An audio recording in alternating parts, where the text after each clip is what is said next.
Indonesia, one of Southeast Asia's largest and fastest growing countries, is now facing a growing plastic waste crisis.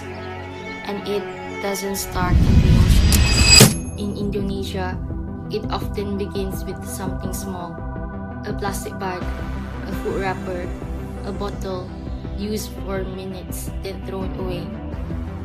But in a country of hundreds of millions of people, those small actions add up quickly.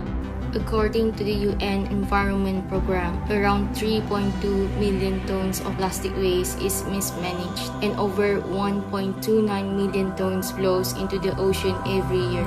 Much of it travels quietly through rivers, carrying waste from cities to the sea. And once it reaches to the ocean, it doesn't just disappear. It breaks into tiny pieces, spreads through marine ecosystems, and enters the food chain. For coastal communities, the impact is visible every day. Fewer fish, lower incomes, and polluted beaches that were once sources of life and livelihood. What starts as something small becomes something much bigger than anyone expects. But this didn't happen overnight. As cities in Indonesia grew, so did consumption, and with it, plastic waste. At the same time, waste systems in many areas struggle to keep up with this rapid change. Most marine plastic pollution actually comes from land, where waste is not properly collected, sorted, or recycled before it reaches rivers and the ocean. But this problem doesn't affect everyone equally.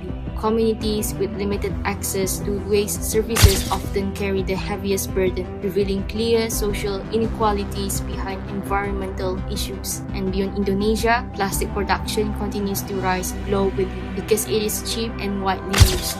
This creates a shared system where local environments suffer the consequences of global consumption. In the end, plastic pollution is not just about waste. It is about how growth, inequality, and the environment are all connected.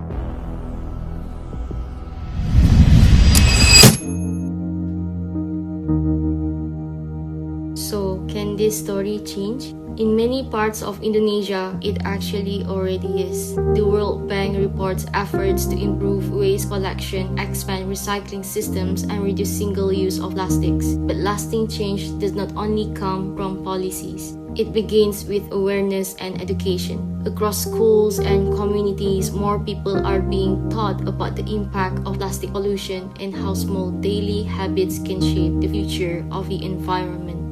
When children learn the importance of reducing waste, recycling properly, and protecting nature from a young age, those habits become part of everyday life.